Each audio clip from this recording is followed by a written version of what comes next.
আম্মা বলেন পড়লে শোনা, আব্বা বলেন মন দে, পাখে আমার মন বসে না কাঁঠাল চাপার গন্ধে।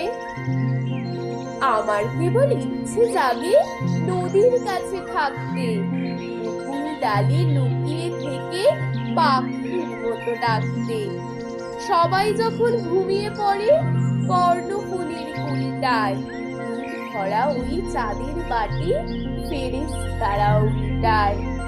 এখন কেবল ভাবতে থাকি কেমন করে উড়বো, কেমন করে শহর ছেড়ে সবুজ গায়ে ঘুরবো।